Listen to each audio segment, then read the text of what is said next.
Hello again.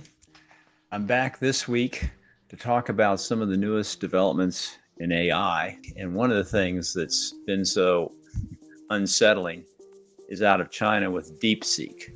So I'm recording this on January 29th of 2025. And maybe by the time you watch this or listen to this, things will have settled down. But tremendous implications for AI in general if it now becomes a lot less expensive. It's open source, so it's easier to get in there and do things the way you want to, especially from a naming standpoint. And so that's what's exciting. And I wanted to talk a little bit about some things that we've learned and some people that we respect and what they're talking about, how they're using AI and how that impacts naming. So one of the most interesting insights comes from an episode of Marketing Companion, which is a podcast that Mark Schaefer puts together every couple of weeks. And he was talking to Dana Malstaff. And Dana is the founder of Boss Moms, which I think is a brilliant name. I mean, she did this years ago. And you think about Boss Moms and who she was trying to target with that name as an example. These are moms, at home with the kids, with the little infant, and maybe feeling a little bit out of control. And it was about, empowering mothers, new mothers, right? You're in control. You can take charge. And she has some interesting insights on this podcast with Mark, not about Boss Mom, but about AI and how she thinks about AI and how she uses AI. And I thought this was fascinating because it applies to naming. Season 12, episode 2 on Marketing Companion. It's titled The Most Human Company Wins. But let me recap what Dana said and why I think it's very insightful from a naming standpoint. She was talking about how if you just use AI, it makes no difference, right? It can be ChatGPT, it can be Claude, it can be Meta, Llama, whatever. You enter in some query. And let's pretend this was a naming query, right? So let's say you're trying to name a new cosmetic product and it has some amazing natural ingredients that makes your skin glow and soft and everything else. So you just enter in some prompt like, hey, ChatGPT, you're a professional namer with decades of experience. You're a brand guru. I want you to come up with 20 short, fun, exciting, engaging names for a Gen Zer or a young millennial that relates to this new cosmetic with these properties, right? So you think about that prompt. Well, it identifies the role that you want the AI engine to play. It identifies the product. It identifies the target. It identifies the kind of name you're after. And then you maybe give it some attributes like, softer skin and a beautiful looking face makes you look 10 years younger. Or in the case of Gen Z, or maybe a few years older, who knows, right? But it's this idea that you're prompting it like we all know how to do. And maybe it's a series of prompts. And that's pretty basic, right? Here's where it got interesting with Dana. And she was saying, okay, if you're a mom and you're giving it, queries like that, but for your kid or for childcare or whatever the situation is, you get some fairly generic responses, right? And likewise with the name, you enter in that kind of query for a cosmetics name and you get 20 names and they sound like all the other names already out there. What you need to give AI and what you can now do with some of the better LLMs that are out there, these large language models, is you can build a profile. And her point was, look, share with the AI conversation like you might have with your best friend that, hey, I'm frazzled today. It's just not been a good week. The kids have been sick. I haven't been feeling that well. My husband's off traveling. He hasn't been around the house at all for 3 days to help out. And you build this history over time with AI so that it understands your specific situation and all the challenges and stresses you're dealing with.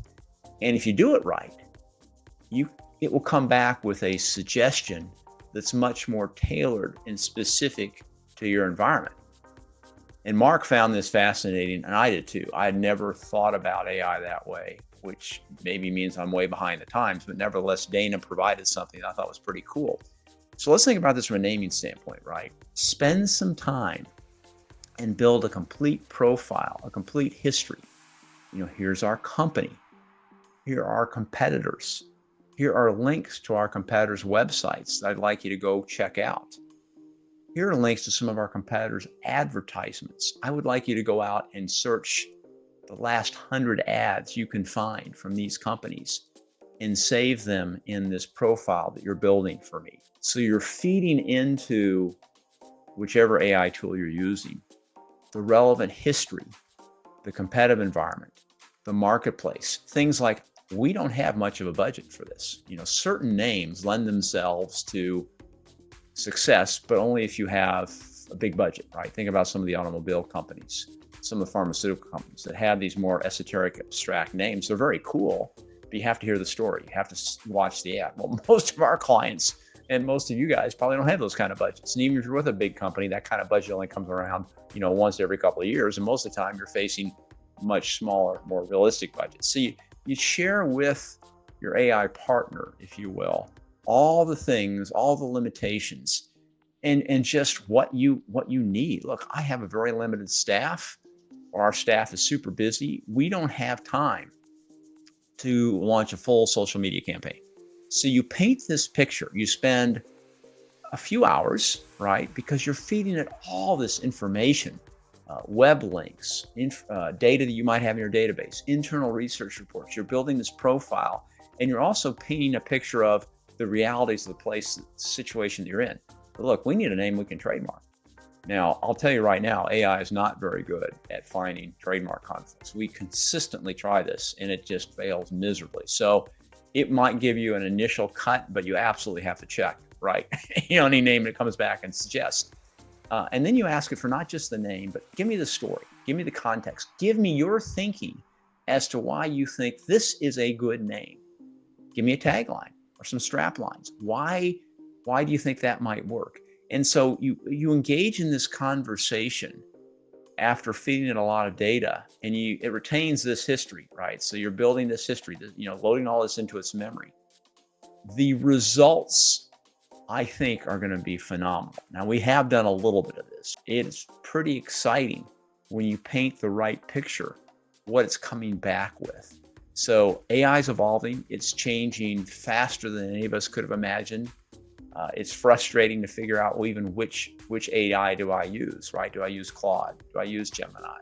If I use Gemini, do I use Deep Research, which I've been using a lot? And I'm pretty impressed with what Gemini 1.5 Pro Deep Research can do. And I know that's a mouthful, but I think that's the version I'm currently on. What we're finding is most effective as a naming agency, as someone that can advise and help our clients, not really to use AI to replace what we do, because we feel like we're always bringing an expertise in the real world implementation, how to suss out hidden problems with the names, how to help with that legal clearance and that linguistic clearance that AI cannot do, and that you certainly don't want to rely upon whatever results it comes back with. So there's a lot, I think, of experience and expertise that anyone that's been doing this for almost 40 years like we have bring to the table.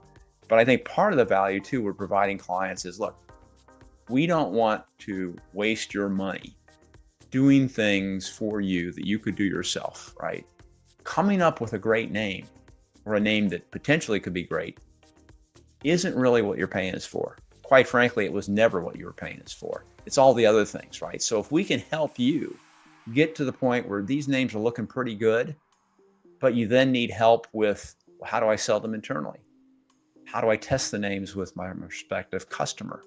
Are there any other names out there? Or are there ways to prompt AI? Those are all spaces that we play in a very big way. And because we're doing this all the time, all kinds of customers, we're just gaining expertise and experience that you're not going to be able to by yourself, even for your department. So give this a try. I recommend going to Marketing Companion. And if you're inclined, listening to Dana Malstaff and Mark Schaefer's podcast. It's only about 30 minutes long, and they cover lots of other stuff too. But I just think Boss Moms is such a brilliant name. Dana is such a brilliant marketer. And I've always thought highly of Mark Schaefer, who's written, half a dozen or more books. So I think you'll get some value out of that podcast. And then certainly give us a holler, email, phone call, whatever, if you'd like to talk further about your naming need or how to use AI in this space. Have a great rest of your week. See ya.